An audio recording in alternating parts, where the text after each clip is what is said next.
I think we're getting used to this location. It's not the easiest one to transport people in. It takes us like probably about 40 minutes to ship in 30 people. And yes, this is a big day. 250, lots of it's with the army. We've got a few independents and they've travelled from all over the place, like Napier and Palmerston North, and we've got a whole heap of Wellington elves who've come up to be elves here again. So we've got a good, strong bunch of regulars that keep coming back. It's a good location. It looks like the moon, but there's a lot of, you know, ankle twisting and good knee snapping to be done, as the actual set is so small and they're making people run. We've been using the army and we lost 5 orcs in the first day. Basically 2 to claustrophobia, 2 to twisted ankles, and 1 to a busted Popped out knee. Yeah. So. And in total it's 7 down, I think. 7 down. 7 to Ruapehu, 0 to us. Yep. So. Going through them like flies. And the moss. I don't know if you've heard about the moss. Doc's probably round, but yes, we're only allowed to walk on the carpet, and you've probably seen a lot of carpet round. Oh God, we're probably standing on moss. Actually, so it makes things a little bit difficult. Sometimes we've seen people going to war and then they're dodging moss instead of thinking about going to war. So we try and keep an eye on that. But we're very environmental, and everybody's very careful. Go the moss. Go the moss. Rocks. Rocks. Rocks. Yep, only rocks. Moss. Oh, moss. Avoiding the moss. Going on to avoiding the moss. Going onto the. That's great. Ready? Go! Go! 1, 2. This is the biggest low-budget film being made anywhere in the world at this time. It's the biggest low-budget film being made in the Wellington area. In the Wellington area. It's the biggest low-budget film being made in the history of the planet. I know. I've always been asked, all the actors have already said, you know, with a budget like this, I can't believe we're like shooting in tin sheds. Where is all the money going? Did you tell them we built these tin sheds?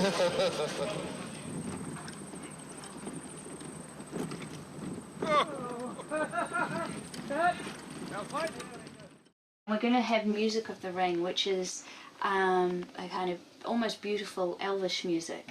So it has this very sort of lyrical, seductive quality. That's so receiving. But black speech comes out underneath. There's this sort of bubbling, insidious, evil, whispering stuff, which gets louder as it becomes more obvious what it is. You know, its true nature becomes more known. Right, so each of the ring wraiths are going to have a different sword, is that the idea? That's right. This is the... We're trying to attain some sort of mythical reality, I think. And it has to look like it's been lived in and sweated in and broken and repaired. And if that feel can come across, then I think something will come through. Good. I've had requests again about people coming to view things as they happen. For instance, today, the makeup tests. I had to say no. I'm obviously going to have to do a memo. It's wonderful that everybody's interested, but we can't have people standing around watching actors doing their thing. They may never have seen it before, and it might be highly amusing and very interesting, but I just have to say again, everybody, the answer will always be no. So please don't ring and bother asking anymore, because the answer's going to be no. Just so you know, one debate we're going to have with the Maori tribe there is the depiction of the peak. And I'm sure we're going to want to see it. No. You don't want to see it? Well, should we just say what we're I think we'd probably win it. We just have to go through the argument, you know. Well, it's interesting because I don't think we would see it, because if we're seeing the peak, we're going to want it to put in as an exploding volcano, because Mount Doom's erupting the whole time, and if we're putting an exploding volcano in, we're probably going to make a more interesting looking peak. Right, yeah. Because the peak doesn't look like shit from here. Right. The peak just looks, you can't even see it's a peak, it just kind of goes up to a sort of a ridge line, and and if we're going to have Mount Doom, we just want a big cone blasting away up there. So this is actually bad photography. in a funny kind of a way, it's a situation where we'd point our cameras up there, but we might then replace everything up there with a miniature and a blast CG. So we can tell them that we wouldn't see it. I think in a way we could be very honest and accurate to say that the peak will not be appearing in the film. At the moment, we're knee-deep in a bit of a numerical challenge. We were talking about it yesterday. We feel like we're drowning by numbers in this department. It's because the complexity of it that we need, because we've got so many shooting units, and there are so many doubles, both scale and big rig double. We had 64 Frodo outfits that we would need for the films and 32 Aragorns, and we were up to 133 bags, travel bags, for each of the characters. And as a consequence, the girls are feeling ever so slightly disheartened. All of our stuff was supposed to arrive today, apart from the trunk radios, is either not in the country or is in Auckland with customs. So they're scrambling, trying to find replacements. But I'm going to have to work tomorrow to sort of sort it all out, so the second unit aren't left too high and dry. But they don't need walkie-talkies next week. I just want to know what gear we've got and what gear they have, just so it doesn't end up there being anything missing at the end. At the moment, we've got everything. It's going to be borderline. I'm waiting on some stuff to come over now, whether we've got enough stuff for Monday. I can make it work, but it's a bit of a shit fight. But yeah, just letting you know that at the moment... But at the moment, I don't want you to work tomorrow. I can't see any other way getting it done. The one thing that we're obviously going to deliver, and it's obvious we are, just from seeing, is we're in a sort of ILM or digital domain level of quality, probably better. I mean, there's every expectation that Gollum is going to be better than Jar Jar Binks, just in terms of his realism and his lip sync and everything else, you know. I mean, we're aiming at that level. We're going to be using the radios that we've got on Monday. Yes. So there are not going to be any other radios to work with. Capital Communications bringing those 30 in case as standby. Which 30? You said they weren't here. We can probably do every shot that we've got planned for. If we lower our sights to Lost in Space, we'd lose half our guys because they probably wouldn't want to be involved, but then we'd hire cheaper guys in who would just be happy to do it anyway. We'd be down to that quality. They'd get the shots for that sort of money. I mean, you know, there's options like that if they choose. Well, you know, we've had these radios for ages. I'm not quite sure why we just haven't distributed them already. Because I was waiting for the accessories to arrive and the trunking radios. Right. Okay.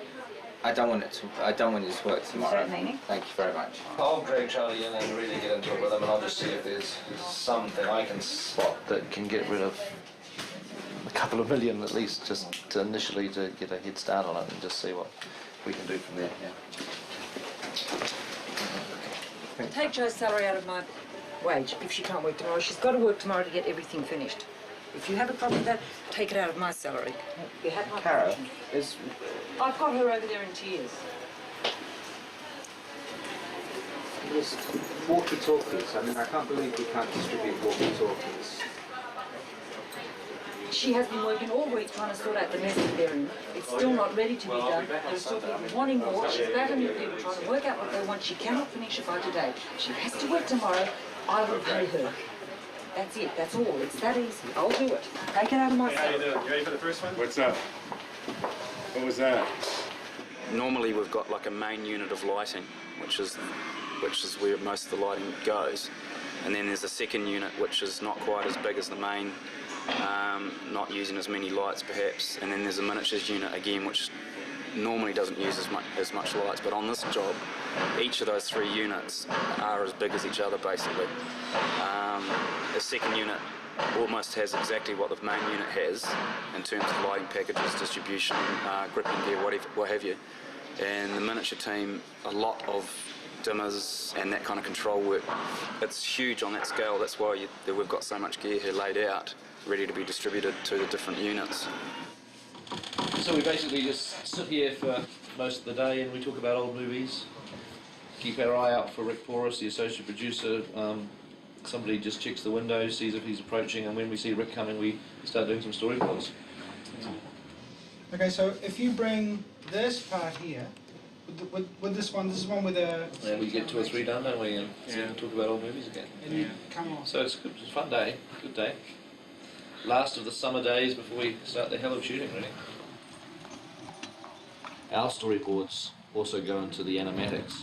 And the animatics are like a little movie version of the film that we make in advance of the actual shooting, where we film our storyboards with a video camera, we then cut them together on the Avid. It gives us an opportunity really to look at the film ahead of shooting. It informs us about the script, tells us if bits of the film don't seem to be working, if the pace isn't quite right, if there's boring bits, if the momentum is wonky, we have a chance to fix it.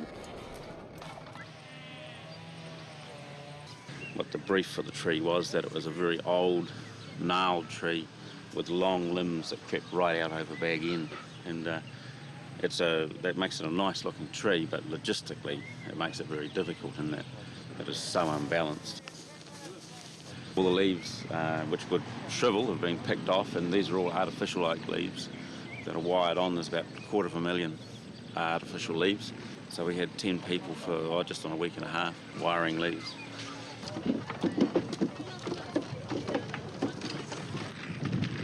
You've painted a lonely mountain. Echenin, it's from the verb echedo. Plural, not singular. That's right. It's Sindarin, the language of elves.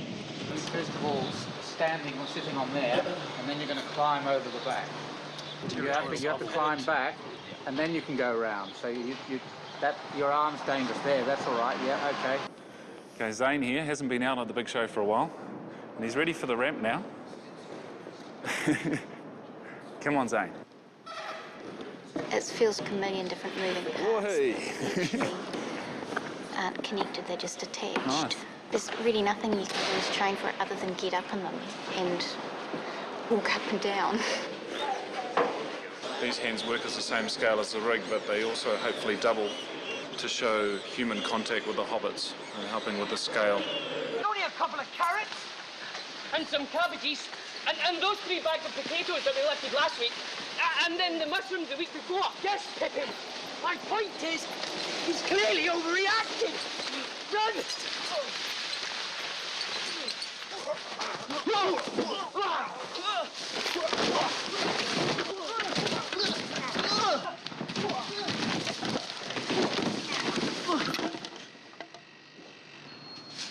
Elijah has to fall down onto the ground. It was very serious shot. Falling down onto Billy with me by his side near his anal passage, and as he fell down, he let go a little burp. Right. That was great. Fantastic. Okay. All right. Thank you. That was great, guys. Have you got one more in you? Me and Dom were doing a lot of good acting as well. But Yeah, I can't wait to see if it shows up on the sound. And my eyes were nipping, gonna show up on and the it was DVD. really, really sore. And I was almost sick. And even the thought of it now. My nose and ears were bleeding. Yeah, they were. You gotta love your castmates. Is this a statement? Is this a suggestion? No. Is this an aspiration? It's aspiration. Have you seen Elijah's ears? Okay, well they're looking good. But it's very important that you get an indiscernible blend down onto that.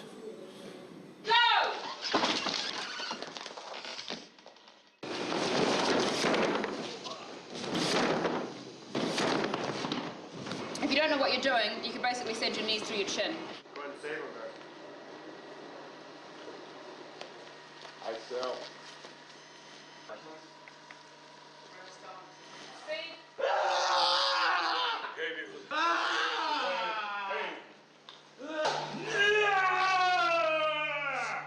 I'm just going to pop the second unit of this.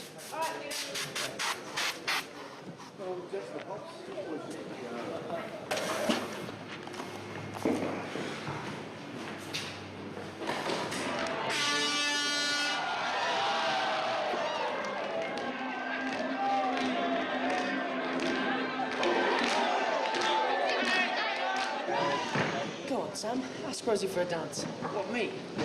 Just walk up and take her hand. I'll do her hand before. I think I'll just have another So this Elijah guy, you know this Elijah Wood guy? Yeah. Have you spoken to him? Yeah, a couple of things. I was speaking to him today, and he's just been a real idiot. He's up. Hey! Hey! Sit How are down, you, man. How are you? Hey, good. This party seems cool. Elijah Wood! Hey, I've got a present for you. Monahan. I've got a present for you. A present? Yeah. What for? Oh, just for, nothing. Yeah? Just something I picked up. You deserve one, man. Oh, that's cool. You guys rule. I'm gonna go and get it up. All right. Yes. Next time, I'm gonna punch him right in the I already did that to him the other day, man. Yeah? Oh, yeah. He cried as well. He's like, hey, mate! Hey! Hey! What's going on? Coming up. hey! Hey, you guys. I've never met friends like you before on a set. Should have. Well, honestly, I mean it. Nah, I would agree with that as well. You want to bite my apple? Never been so close to No. two people in my life. Yeah. You want to bite my apple? Who's that? Be an extra. No idea. He's jabbering all the time. I sat down, talking to you, trying to run my lines. Right. Jabba, jabba, jabba. Yeah, I was constantly trying to interrupt. And I'm busy with Hey! What's going on? Billy boy! Hey, how are you? Hey! All right. Billy boy! So we need to get back up in a minute or two, I think. Will we going back up? Yeah, I think so. I can't wait to do this scene with you. Yeah, we'll have fun, eh? You're just so giving. I think that's us. All right.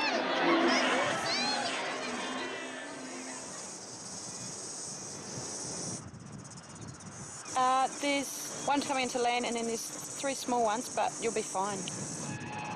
I'm the plane spotter here at the airport and the studio's just behind us, and I have to tell them basically when the plane's coming overhead because we have to stop the filming. Some of the actors are a little bit more testy than others. Some like it through rehearsals, some just when we're shooting. And basically it's a great job because I get to sit out in the sun all day long and read books in between. Occasionally I'll pop back for a little food, but apart from that, I just spot the planes.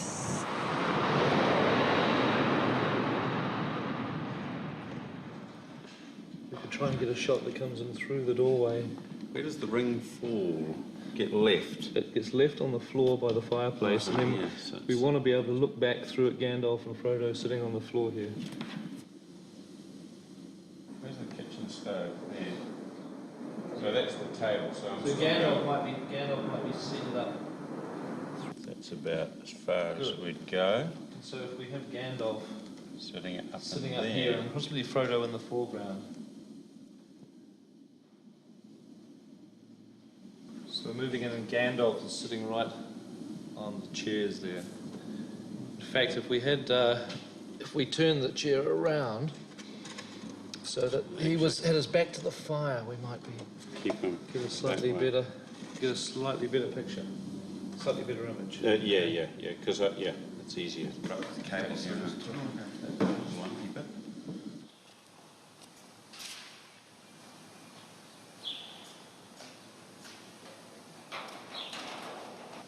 We've had to build this facade 3 times. One for this set, one for the large set, and one for the large set up in Hobbiton. So we've got to replicate this part of it twice, and then do the big set in Hobbiton as well. All the furniture's got to be built in 2 sizes.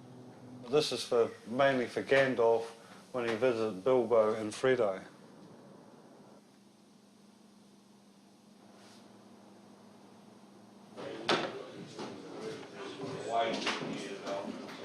And it's right rigging. It is a bit spooky.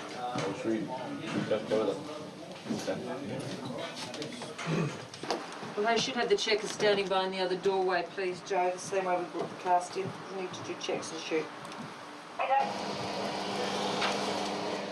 Set and action.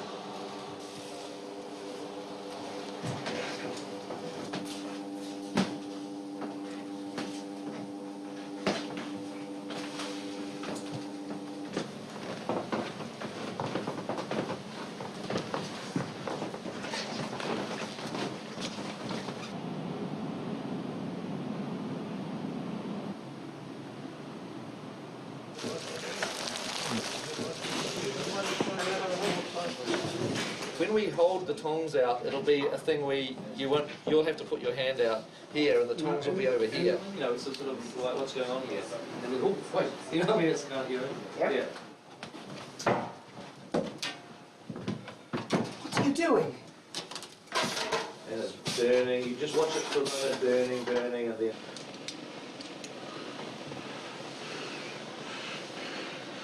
Give me your hand, Frodo.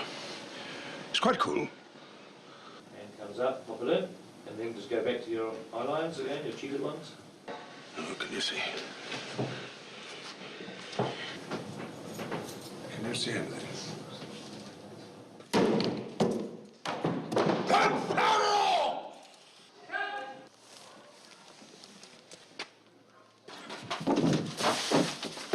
Something sort of that's quite You know what I mean? It sort of has a... That's essentially what it is. Well, yeah, okay. All right.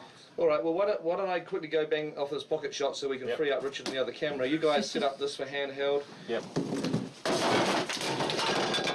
Yeah, okay, good. That's good. That's good. That's good. That's a good feeling. Now, should we just try it with Kieran and Sean running the same lines off camera here? So you, Sean and Kieran swap places. Now you've got a backpack on, Kieran. Little! Samwise Ganji, have you been eavesdropping? I haven't been dropping no eaves, sir. I was just cutting the grass under the window, if you follow me.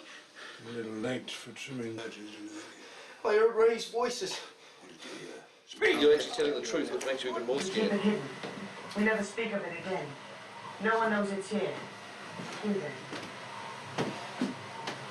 Turn. Do they, Gandalf?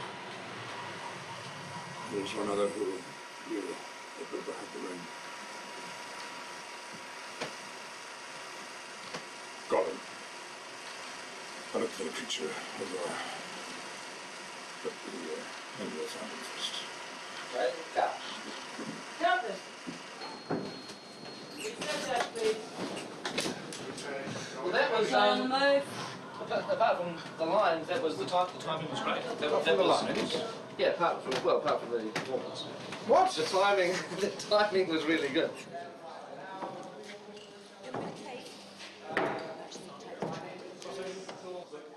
Oh, my staff's still in the back room.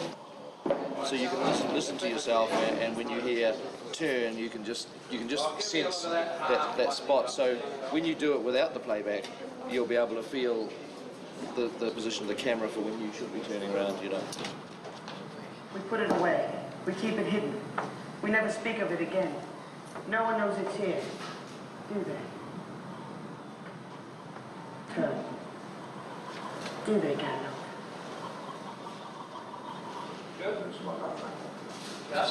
That is so utterly confusing. Okay, it looked good. It looked good. Did it look all right? Yeah, you can use a little bit of...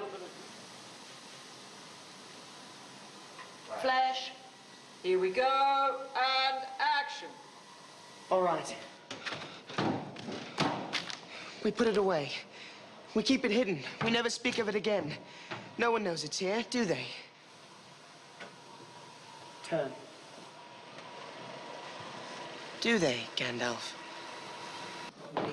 And you're basically just And I can't go beyond that. No, but you can put your elbow down there. The more down there you are, the better it looks actually. You know, it goes back to the fire. No. And action. It is the master ring. In, gon, I, up, ra. We had videos made by an expert in Elvish, and this man has studied the language, he knows how it sounds, he's put it all down on tape for us, and so we've used him and Tolkien's words, Tolkien's book. How is it? Very well. Well, very odd. I mean, more than usual. Last week he wrote his will and started roaring with laughter. It's much better for the actor to find the accent finally, before looking at the script, from spontaneous thought and speech. If the actor can use the accent in his or her spontaneous speech, it means that it doesn't matter what's in the script, wouldn't you think? They can handle anything. They can then do anything that's thrown at them. No, the food and drink will be flowing all night. Straight up. Spot up all the wine. Hi, as I go over my lines in embarrassment. Yeah. Okay, let's just check your bed for nothing frying. Action.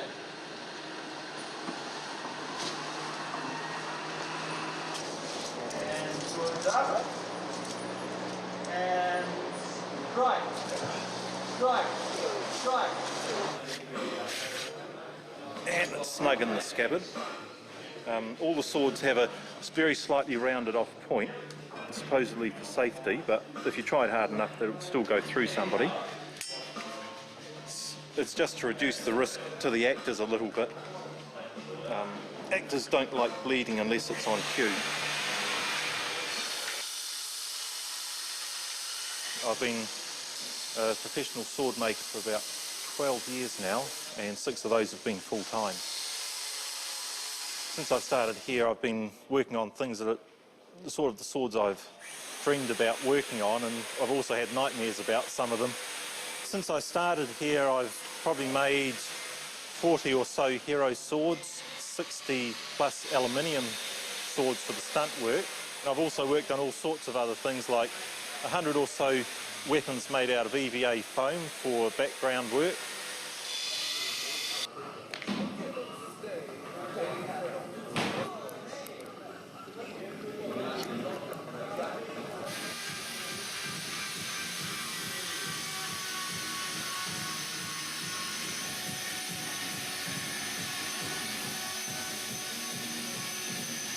I had a friend who was really into sword fighting, and he tried it out, but his one was pretty heavy. I remember finding it quite difficult, so it'll be interesting. Action! I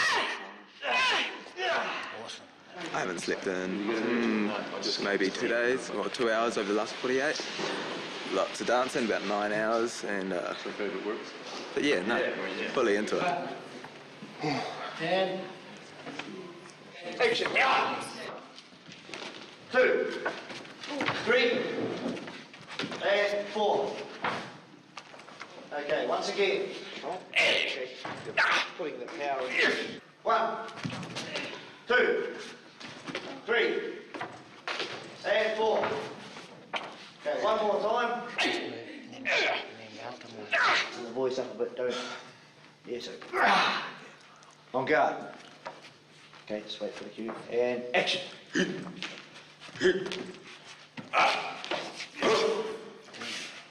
Okay, you didn't see another one. Action. Ha. Ha. Ha. Okay, yeah, place this one. I've only got one thing to say. Yes, what? Yeah. Summed up my whole thing. You can't be... Good, and...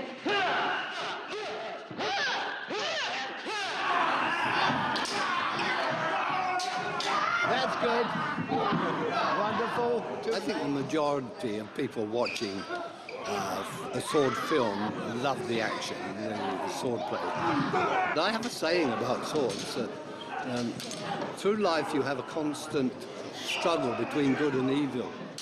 And in the old days they used to settle that with the sword.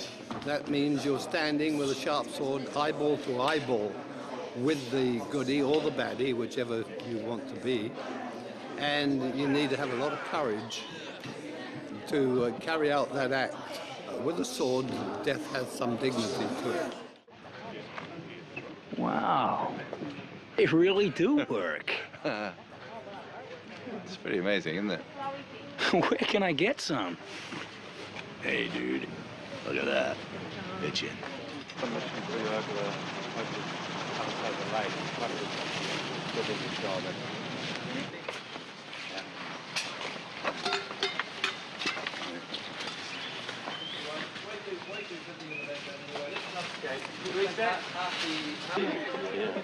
I was so excited because I've been hanging out for about 2 years. When I first heard the movie was going to production, I actually wrote a letter. I would have been about 16 or 17, asking to be part of it. And now finally, woo, here. It was a good time. Pretty much the usual walking backwards and forwards, 3 days. You can't get in unless you've got these lovely pointed ears. You know, they're a requirement. You just, I mean, if you haven't got them, you don't get in. Also handy for the Star Trek movies. Absolutely. Yeah. Trying to find extras, we really, it's important to get people that are really into it and that aren't, I don't know, that aren't annoying. Back and put them behind there so they can come through. When you have such specific physical types like elves and things like that, everybody can't be an elf, so therefore my pool runs out. We've got 300,000 people in Wellington, and I'm trying to find a pool of very tall, very beautiful, aged between 16 and 30, supermodel, available 24 hours for 2 years. Yeah, you go figure. We're really kind of stretched at the moment, so this is quite a big job for me to try and make sure that the good ones get in the front. Now, He's falling into the shadow world. He will soon become a wraith like them. Don't be so sorry next time. Today we've got the horse Florian, who plays the part of Asphalov, Arwen's horse. It's his first day on set. We can train him for all sorts of things like noise and fans and smoke and lights and mirrors and cameras. We can't reproduce 100 people on set. So it's all a little bit, let's see what happens, and I think he'll be pretty right though. Whoa, don't bite me. Set. And...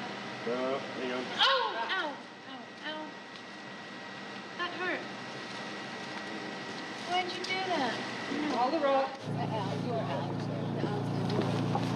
Dead right. Where is the end of the shot? When we cross the real road.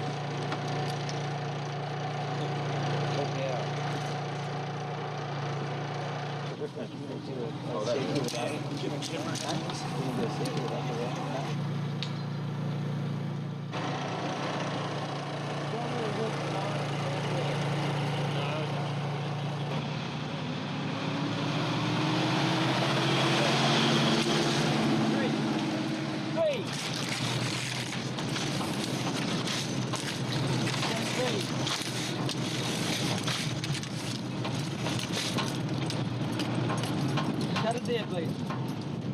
Okay, So a string on one. Strings and shot. Strings on two, and you do very slow.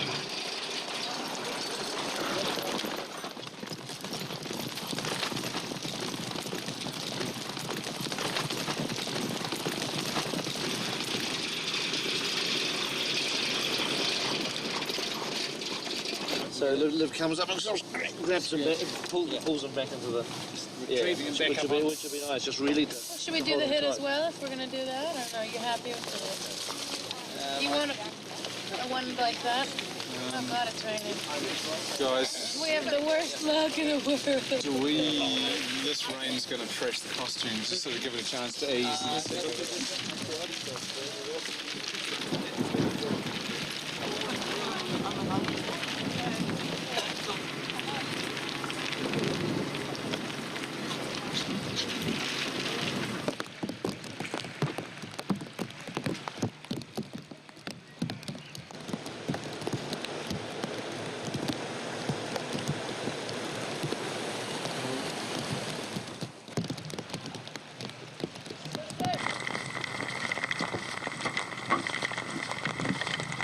Most people are at home trying to save their houses and sandbag their belongings. We make a film.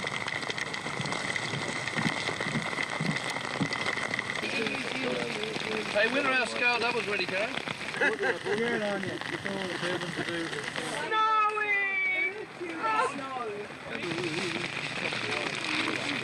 Richie's made snow just to keep you happy. It's just absolutely brilliant. Thank you. Just looking it up, just slip this chat back in. Well, you'll be here and they'll be there. You'll be down to the head. You disappearing, we can have you going behind the bush and then... At the moment, because we may have to come back. And the other thing is everyone's starting to get a little bit cold. I'm just saying, I'm very cold. I've got people shivering and horses shivering, and it's, I can see Well, people should we pull out now, eh? I actually think we should. Okay, okay guys. Oh.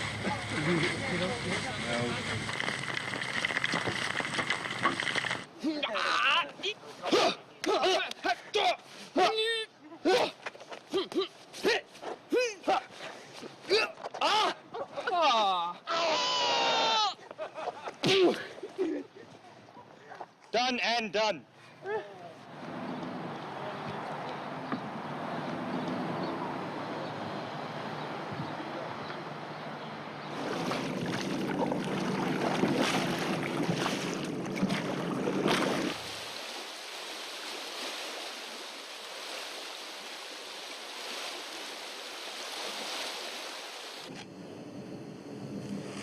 Trying to make these blocks look very slightly bedded in.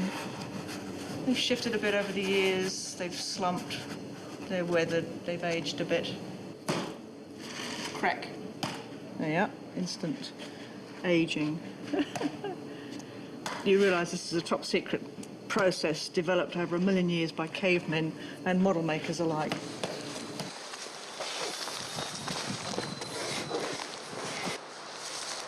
it's very hard to see anything when the sun comes out. It's very contrasty. Trying to design a film set for the elves in the same way that the elves would have designed their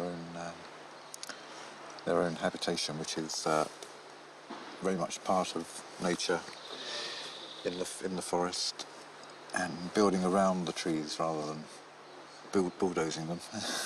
So we're trying to be sensitive as we can. The logistics of actually getting large pieces of sets which are built in Wellington, transported out here, and so I kind of have to keep half an eye on what on the practicalities, but I don't let that kind of hold me back. This is just a great opportunity to work on one of the best books ever written in one of the most beautiful places on earth, with some of the nicest people that I know.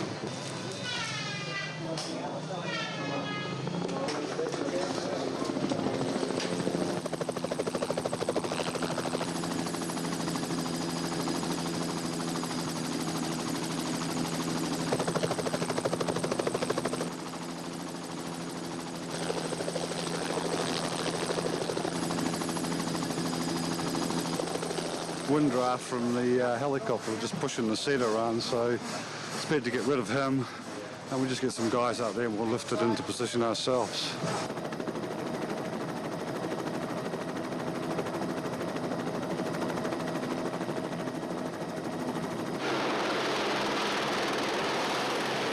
It's very easy to sit up 500 feet in the air and say, wow, that looks like a great location, let's film there.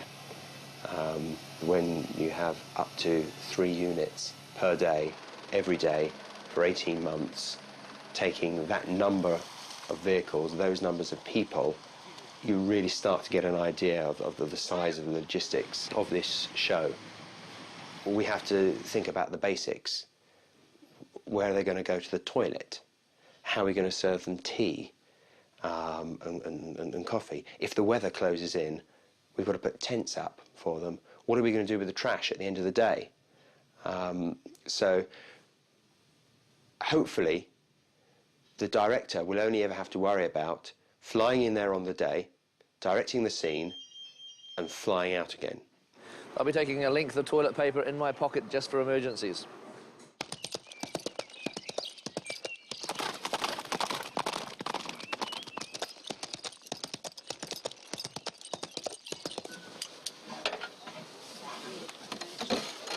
Those turret things were on the outside, but maybe there's different. Oh, well, it's obviously the right side.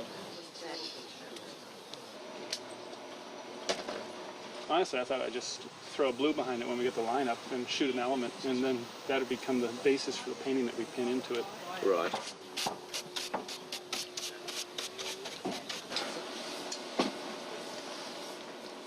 I know, it doesn't look like the road's quite centred, does it? It looks like the whole thing should slide over.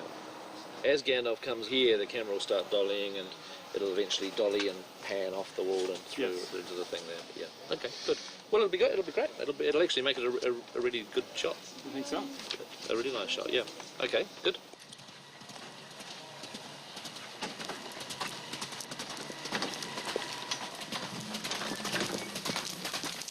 I think we were late getting away. I think we're a little late getting away. We need to just whiz another one.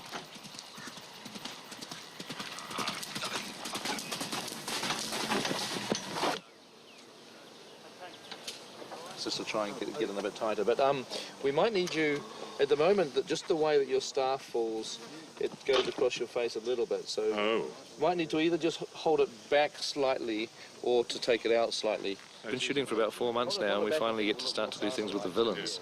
Like we've done a lot of shooting with the hobbits and Aragorn and our heroes, and it's great to finally get the dark part of the story on film to start to set up the sort of the opposition, as it were.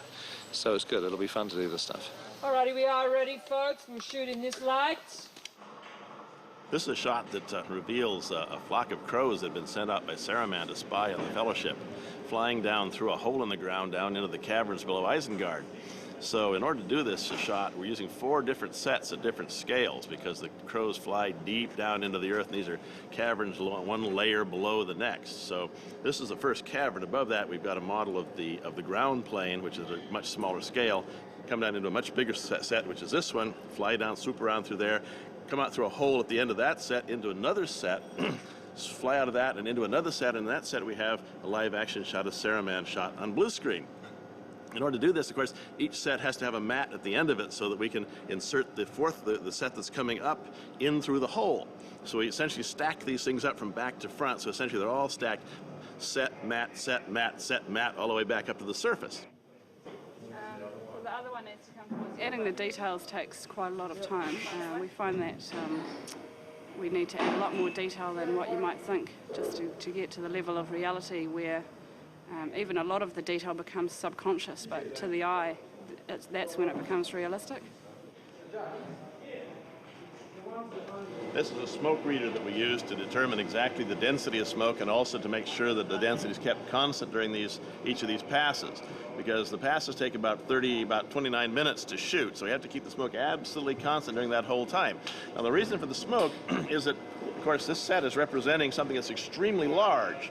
And in order to get the feeling that things that are actually only maybe a meter away are actually 15 meters away, we have to build some kind of atmospheric perspective into it. And that's done by shooting the very light hazing of smoke over the whole set. So we shoot it in the clean air, and we also shoot it in the smoky air. And then when we put it together, we can combine those. So when we're far away from something, it's quite hazy. And then as we get closer, we can dissolve from the smoky pass to the clear pass. You have the feeling that you're traveling much further than you actually are. It's a basic trick of miniature photography to try to create the feeling that something's a lot bigger than it really is.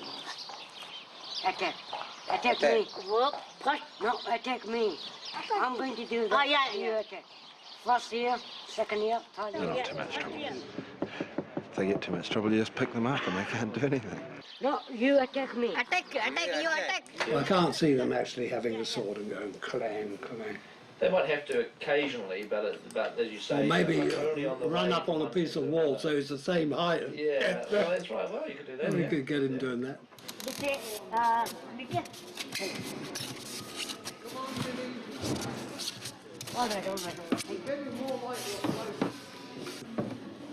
The two to the left, you two, you have to cower against this, and then Sam says, "Get back, you villains." I forget the term, but anyway, get back, you so-and-so. Okay? Yes, sir. Get back, you. Well, bad backward fall. You'd look where you were going, and then you went back like this. Okay.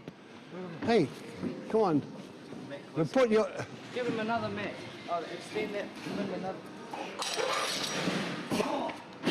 Excellent!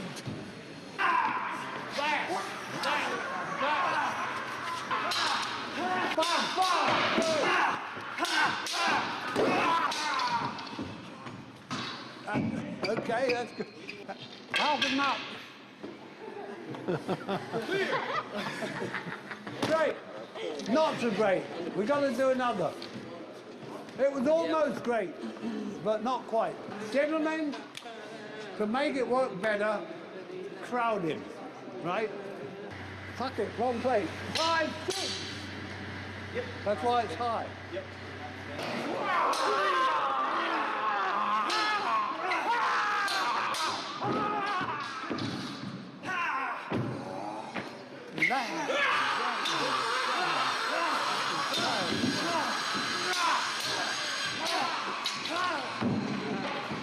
I want your head to touch back.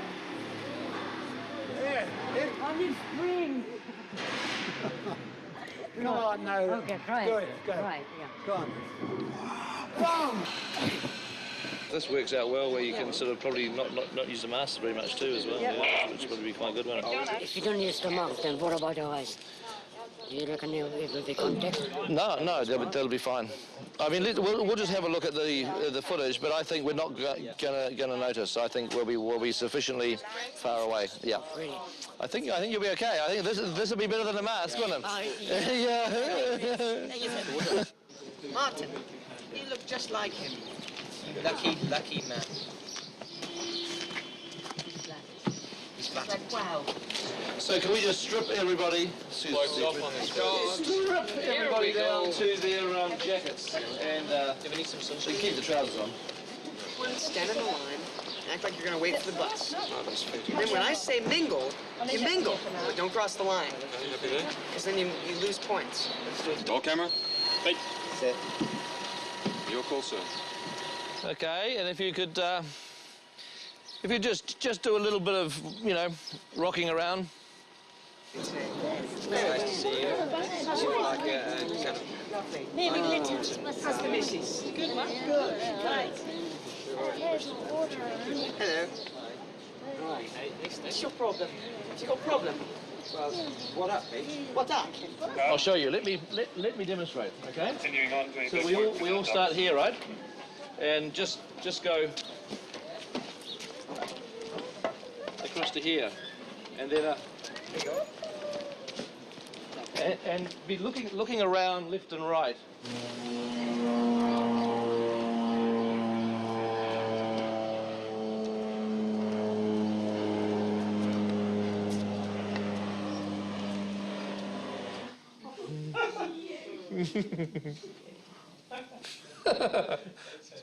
It's very bizarre, isn't it? It's a good one for the old DVD.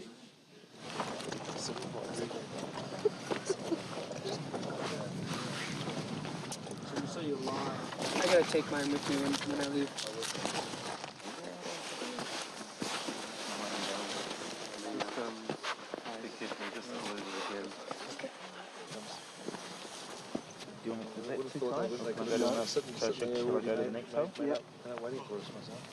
My name's Katrina Talbot, and I'm the back half of Build the Pony.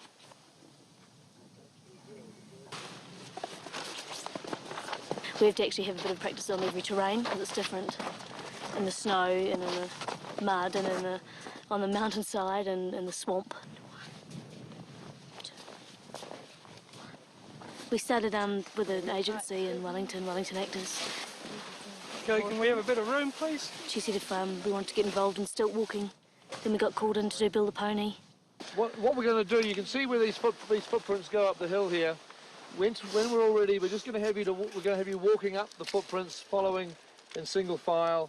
And when Michael, who's playing Gandalf, gets to the end of the footprints, he stops, and everybody will position everybody behind there, and that's our starting position. And as Inguna, who's playing Frodo, is going to be doing a little fall and a roll down the hill. Vigo's going to jump out and grab him. And then if we can just run the scene. Now this is just a wide shot, and we're only going to need the basic big movement, so don't worry about dialogue. As he falls, and then you take it. And you're going to fall to your right and roll. And fall, Karen.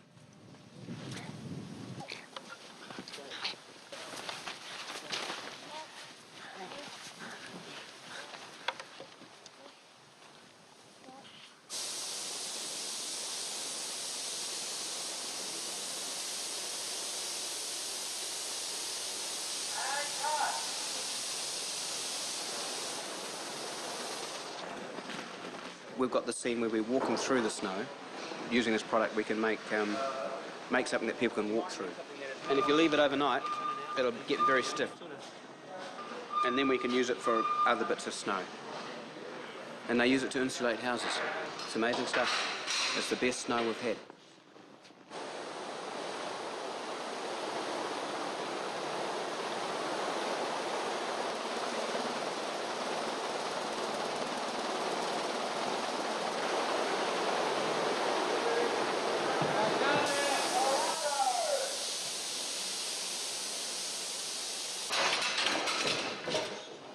I'll be full of snow on the day and making an avalanche down here full of our foam snow.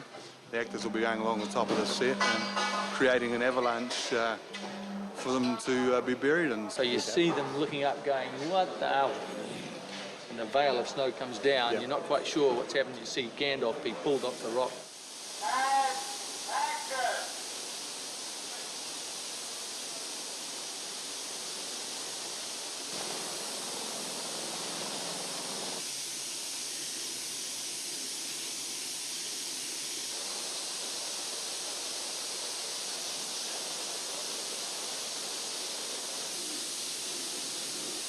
The simulated snow is a rice-based product.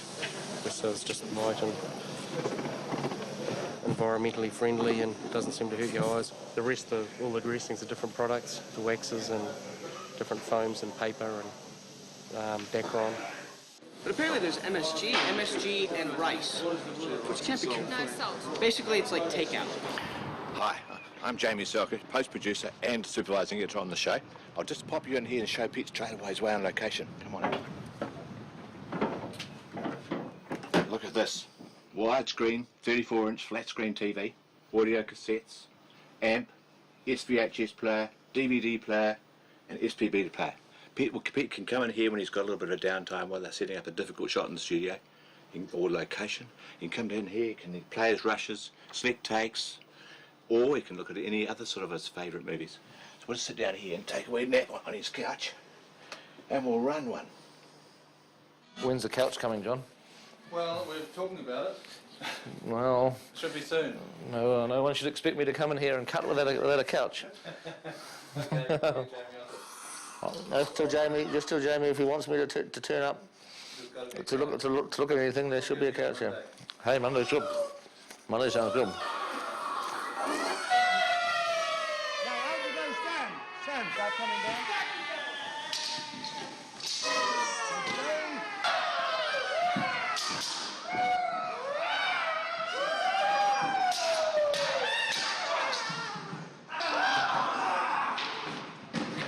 Kieran's birthday, what was it, on Tuesday? Tuesday, On yes. Tuesday, it was Kieran's birthday.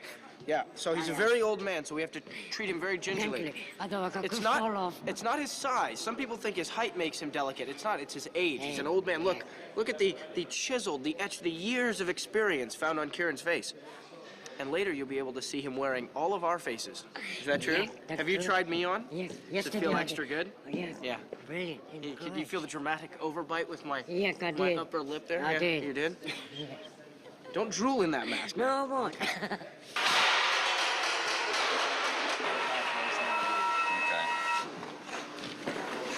Any particular shot, we're going to have a floating moon. Yes. On a scissor, and like a moon. Oh, you mean a light? Yeah. Yeah.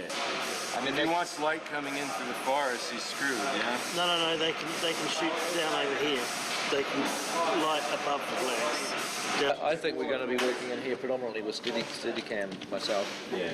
Obviously sticks at times, but I don't. I think a lot of the feel of this really suits Steadicam. Yeah. And just in terms of, because it can be that slight kind of glidey kind of. I don't think it doesn't need the precision of crane and dolly. I don't think in here. It'll feel a little bit more loose, I think. Is Frodo at the back? Is it Sam in the front? Yeah. And on action, they'll just slowly come down.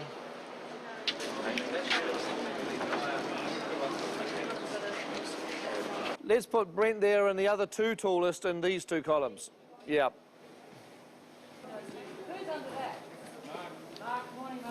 Okay, so the concept here, guys, there's going to be a lot of wind and a lot of noise, and we're not going to be able to talk to you.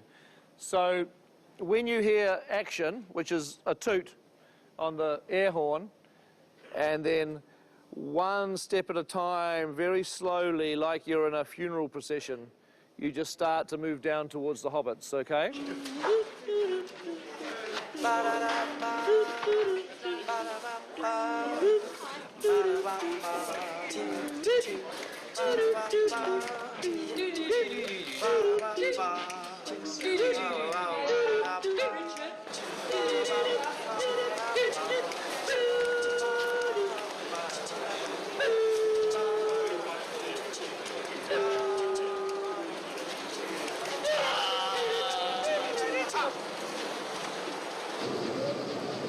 Hello, Jan.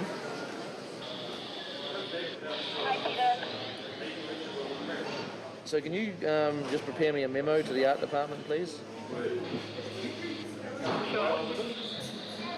Can you, can the memo just say that Peter wants to see designs and sketches of all hand props before they appear on set? Absolutely. And that Boromir's bag that was presented to me today is rejected as a piece of design. Boromir's bag? Boromir's bag is rejected as a piece of design. I don't like it. Okay. And that Boromir will need a bag within the next 2 or 3 days, I guess, so that they better come up with some ideas. Do I have my bag at this stage? Yeah, I just need to... We'll drop that down on farm. Because I don't know if I have it at the Moria Mines.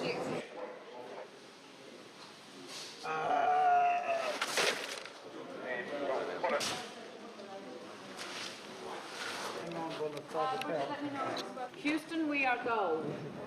When you give roll camera, there'll be 10 seconds rolling, and then Richie will give the cue action. Pete will take his cue and start the air ratchet out the side, which will first pull the door frame and lintel out. Richie will take his cue from the action of the rocks. When Richie starts on his novel, there'll be 10 separate explosions quite quickly. They'll both be as loud as a .22 gunshot, but it will reverberate in here.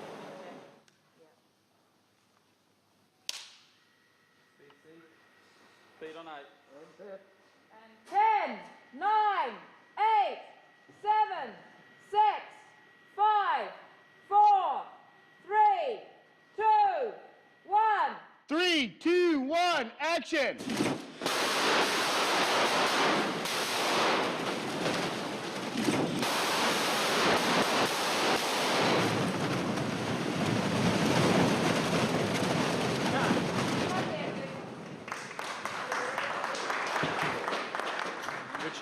Let's do one more of those, just for luck. It was great.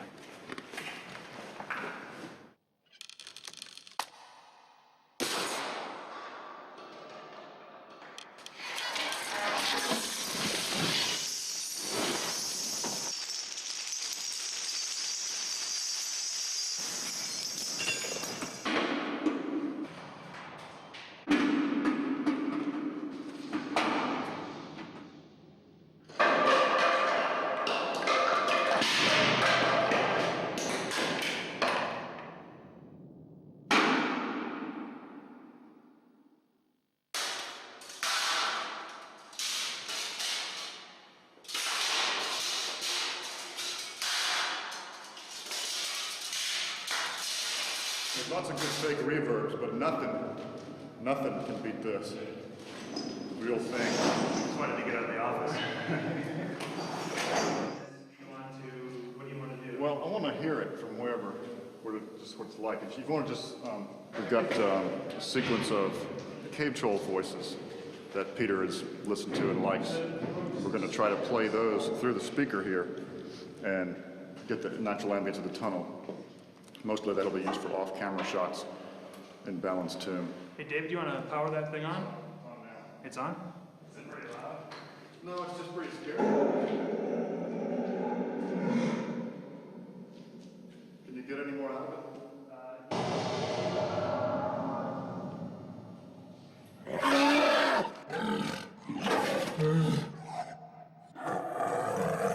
Once the workshop have finished the physical sculpt, we bring it over into the digital world, and the way we form that bridge between the physical model in the workshop and the digital model here in Where the Digital is with the 3D handheld laser scanner. It's what we use to get the model into the computer. In the old days we used to animate, just one frame, frame A to frame Z, and that was it. You wind up spending as much time probably animating a scene as you would doing it in stop motion, or maybe even more time. You spend that time refining the work and making it as good as you can make it, rather than just slowly, carefully walking the tightrope of stop motion where you go from frame A to frame Z. But Gimli backs into there, the cave troll thinks, right, I've got him. That, like, there's nowhere to go in there. He can't dive. The cave troll comes for him with his hand, and just as the hand's coming towards Gimli, then...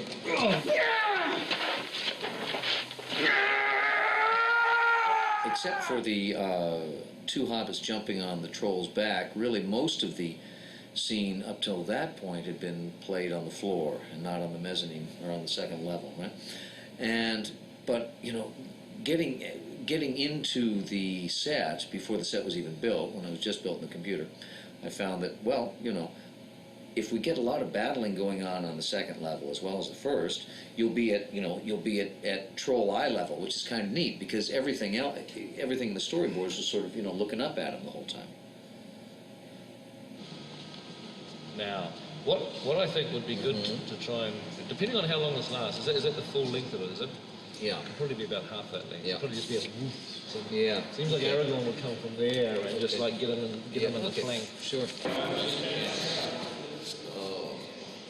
Once you have that basic choreography in the miniature digital set, what you could do was then put on virtual glasses and see that choreography from the point of view of a camera you were holding in these glasses. So you grab the camera and you run around and suddenly you're in the set with this big troll and you start covering it like a news cameraman, basically. And he wanted it to have a sort of slapdash, non-compositionally oriented feel, I think. Feel like everything's being grabbed.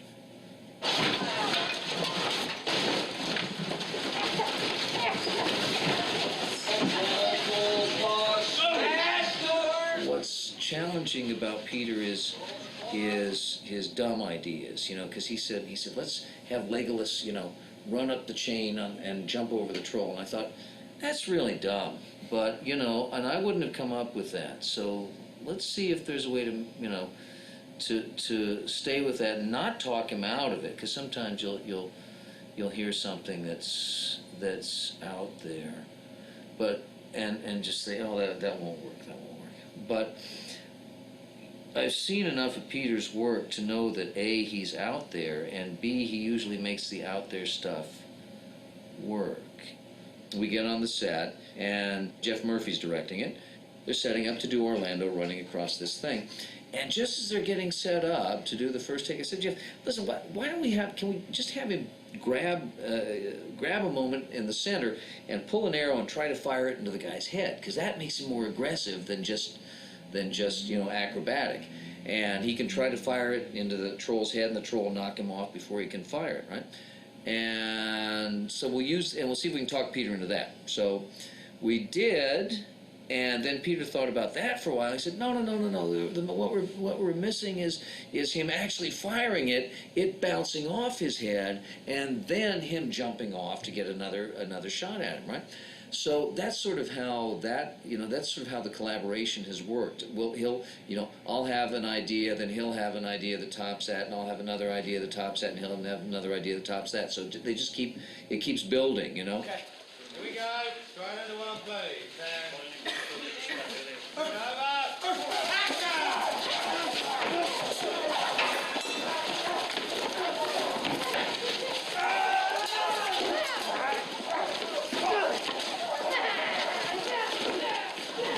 The thing that we were told by Randy and Adam was to make him not evil.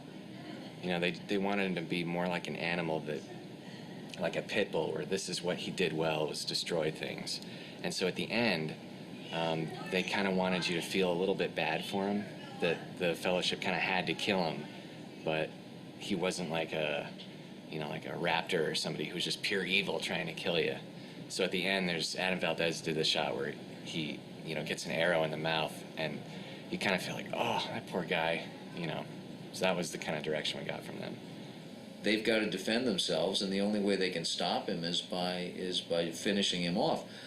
But that doesn't mean it's a great cause for celebration when they do finish him off. And I frankly don't mind if the audience feels a little bit dirty when it's over. Being given the Balrog as the first creature I had to texture was quite intimidating, considering it's the main nasty creature in film 1. We had the big maquette hanging on the wall that was beautifully sculptured. We took that and photographed it, and I used that as the basis of the design for the way the wrinkles would flow over the body. Then I took photographs of elephant skin and used that to get the really fine detail into the surface texture. I think we have a total of around 14,000 total textures on the Balrog, and it can be a lot of work to actually just merge the different layers together, especially with a creature like this that is self-illuminating. He lights himself from inside, essentially like he's on fire the entire time. So we needed to see the global amount of how much he could light up, and this is definitely taken to the extreme, and we have a couple of areas where he just gets white hot that we have toned down quite a bit. And then this is, of course, just half the creature, and then it gets duplicated to the other side, and it makes it faster for the texture painter to be able to paint that way and see what the creature is going to look like before having to do twice the amount of work. Well, this is just the various views. This is the view that we've finally seen up on screen, and this is exactly the same moment seen from various different perspectives. You can twist your way around it to see how things are looking from various angles. A representation of where Gandalf is in the final thing there. The difficult thing that I've been finding with this shot is getting the transition between the Balrog coming forward in a threatening manner and the realization that the supports have gone out from under his feet. There's a kind of a moment in between those two ideas that's been a bit of a tricky transition to get. When a set dies, it goes to set heaven. We have this person called the Strike Master. Grant Fahey comes along with his little elves and destroy it. It's a fast process, and they start from the top. They go to the bottom and sweep it out. It's all over. Tragedy.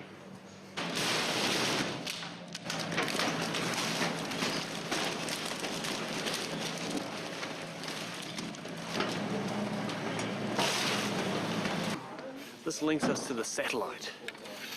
We send UHF over about 3 kilometres, and then we send a satellite, God knows how long that goes. It goes to Wellington, and then it goes into space, and then it comes down again and goes to Tianao at the moment, because that's where the other guys are.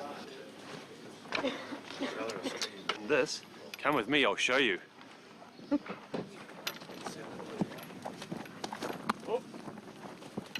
Nope. I just remembered we've got Peter with us today, so we don't have to send it anywhere. That would be stupid.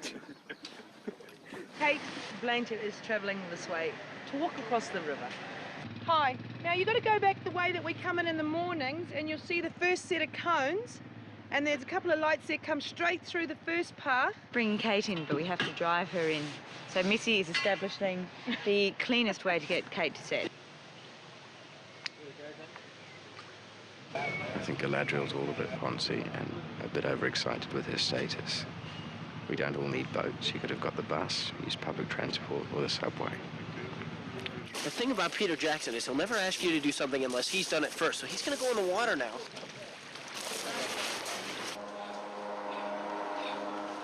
Mr. Frodo!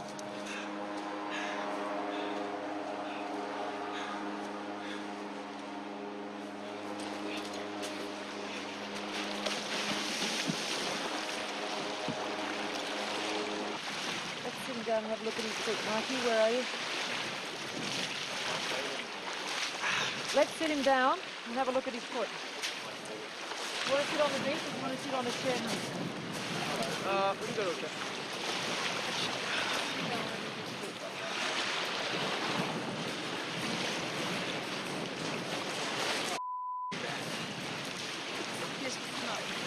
No, it's fine. Oh, right. Big. Yeah. Just There was a stick pointing straight up in the water, and I just landed right on. Right. Careful, careful. Just. Yeah, now it's bleeding too, so. Yeah, it's gonna be bad. I mean, I don't know how. Bottom of the foot and just peel it back so that we can get out the wound. Good. You should probably elevate the leg more. It's not too high. Foot hurts. I actually had a premonition right before we started shooting that I was gonna get hurt, but I thought I was gonna get hurt jumping over the log. Jumping over the log? Yeah. Well, no, I just. Careful, gentle. There we go. Looking like you're probably going down. Oh my God! Doesn't, yeah. Right. It's a lot of blood, So man. Mike will get a It's a lot of blood. I'm probably going to need about 3 or 4 stitches there. This stuff? Hey, Mark. Is this official? Can you get us over here? No, it's sticky. It's going to be sore, but you know, it should be all right. It's an hour and a car to Tiano, and it's 20 minutes here to get a chopper here, and probably only 10 minutes to Tiano. Yeah, we'll go for that then. Yep. Wait, I gotta be able to see the camera. I gotta see the camera. Don't block the close-up during the trauma. Feel a screw going. You feel the screw going deeper and deeper into your shoulder. Now we should do a bit of a rehearsal with Sean, just practicing. With his arrow. Getting used to the arrow. Getting used to being a man with an arrow. Stay clear, everybody. Stay clear. Everybody keep clear. Whatever you do, keep clear.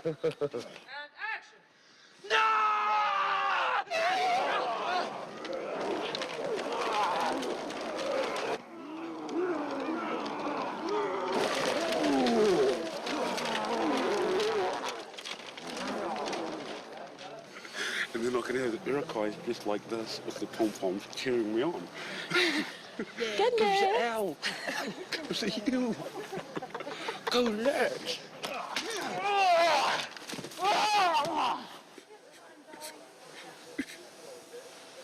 Idiot. It's better. Aragorn running. Cool. Well, see, he goes to the list. Oh, so he does that. His head off.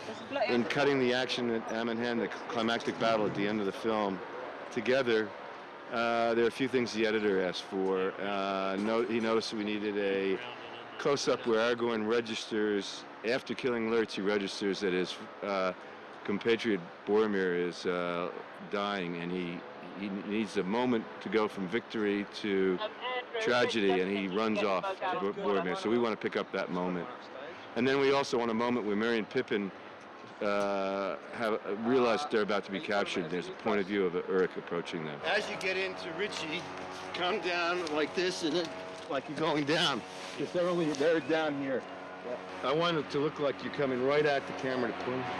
Actually, quite a lot of effort to be able to do this. And I find myself conflicted. But right now, finishing the movie seems to me to be the most important thing, and helping Peter out in that fashion is appropriate on this film. It does take me away from a lot of other responsibilities I have. Raise your thought. That's it. Like that. He's mad. Saying goes off shooting his own film.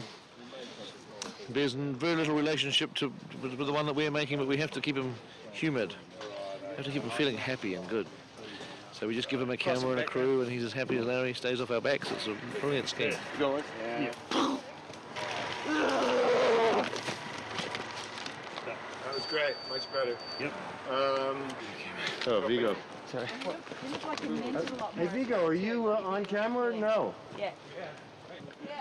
We could have used him. Hey.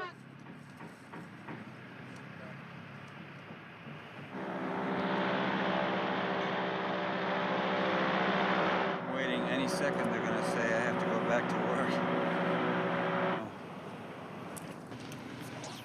The more variety you give them in terms of what you do in takes or what you offer the other actor, the more chance of something interesting happening. If you don't do anything thinking, well, they'll never use it, then you're giving them nothing. And when we're going at the rate we're going here, it doesn't seem like it. Here I am fishing and all that, but that's because I'm waiting between shots. But we don't have much time to get it really right, so the more you can throw out there, the bigger the better. I think I better go learn my lines and forget about this for a while. Your killing machines move forward with the intention that you're going to kill. So keep it fluid, not stilted. Give it the best you can. Thank you.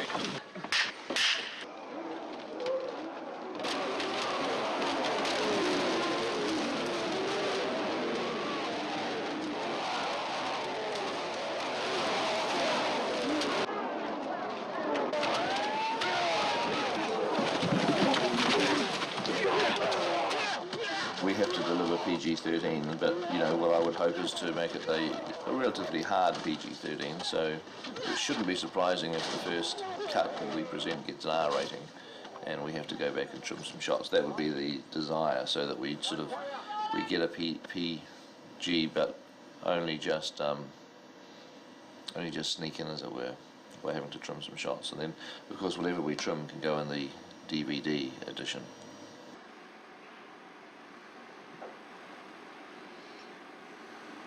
You've got very tight eyelids. Yeah, oh, it's going in now. How's that feel? Beautiful. Just keep on looking down. Oops. That's good. Lift the bottom down. Good one, Bart. Can you open your eye, or is it too much? No, it's fine. It's fine, he says. Hey, let's have a look. The freak fun.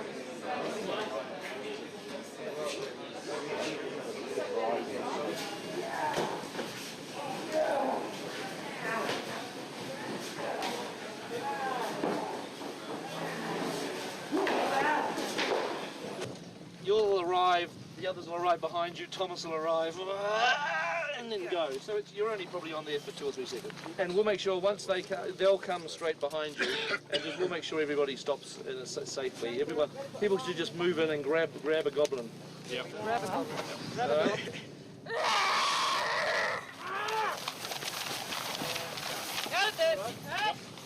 The only difference between our background and our hero costumes for our goblins are pretty much as the hero lightweight chainmail, which was conceptually thought and designed and produced for this particular film. It's a chainmail that's 1/5 the weight of steel, so the character's able to wear the costume for a long period of time without feeling any fatigue from any exhaustion or weight. Well, this is chainmail, lots of it. This is a Moria Orc suit that I'm working on at the moment. There's 13,000 rings in one of these suits when it's finished, and it takes approximately 3 days to make up one of these suits. Some of the other suits are considerably more because the mail is a lot finer. Here I am putting together plastic rings, and I love it. Absolutely mad as a meat axe, but I love it. And for me, it's been about 5 months of non-stop. Just the calluses on the ends of the fingers. But we'll get there.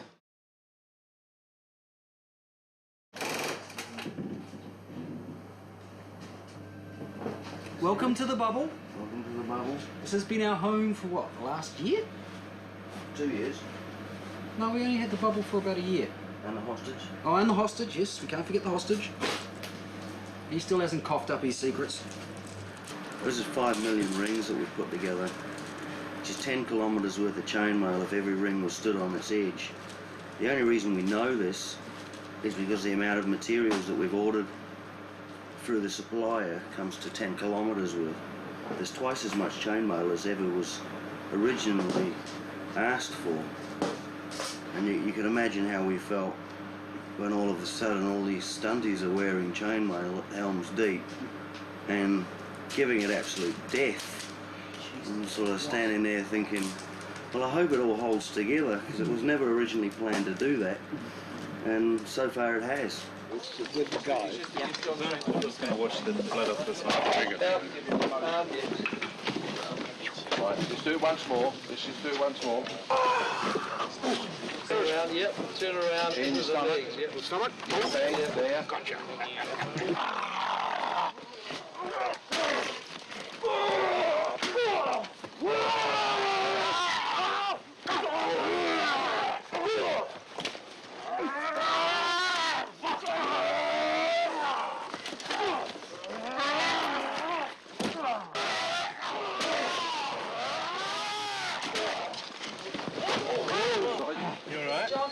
Quick peek. Right, John? Yeah. Well, this afternoon we've got the pleasure of Christopher Lee's company. Take two. Quite a few of his scenes got some really bad background noise, fans, you know, humming. So he's coming in to do his ADR, or looping, as they also call it, to replace his dialogue lines. Power. Greatest power.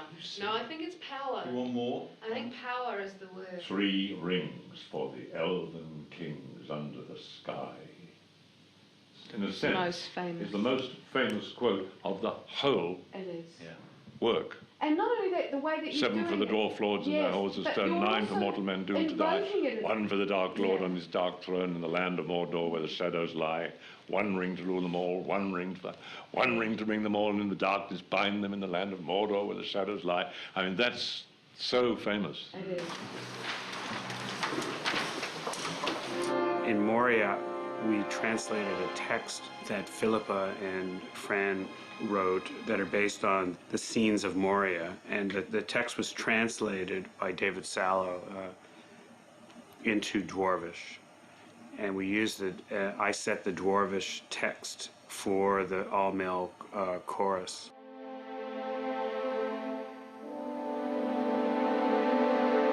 The orchestra set up very much as the way a pit orchestra would be set up in an opera, and you could imagine the proscenium of an opera stage to be the equivalent of the screen in a cinema. And the chorus is used in a way that it's coming right off of the screen. It's actually playing right through the screen, and the orchestra is below it.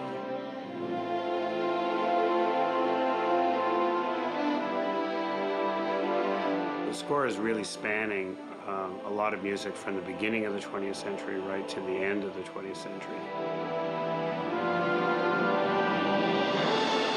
Film music grew out of opera music, and the emotional aspect of opera music and how it was used in theater just it seemed to appeal to me to conceptually, like, of how to work on the score.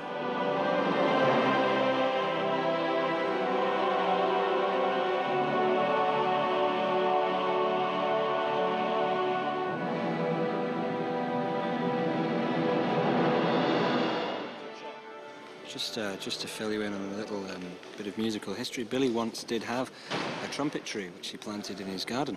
Yeah, it was a lovely thing to see, but the council came and rooted it out. Premix mode, it's like we're building a house, you know, we're sort of going through all the different sounds and all the different ambiences. I think you just have to punch it up a little bit. Hundreds of different tracks and sort of deciding how that they should be juxtaposed to the film. For us, it's where we get to see the film sort of blossom into, take a whole new dimension into what it ultimately is going to be as this wonderful experience.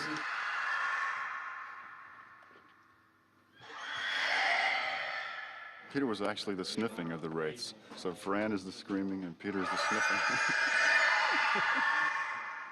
We had 2 recorders going on our first scream, and neither one of them could take it. No, I know. It's amazing. She hits some frequency which is really disturbing. Yeah, and a level too. Because we were standing across the room, and she just like went. You felt my hair go, and the paint was peeling. This is certainly not another movie. There's a lot of us are sort of really made a lot of sacrifices to be able to be on this picture because we all believe in it so much. Welcome to Rivendell, Frodo Baggins.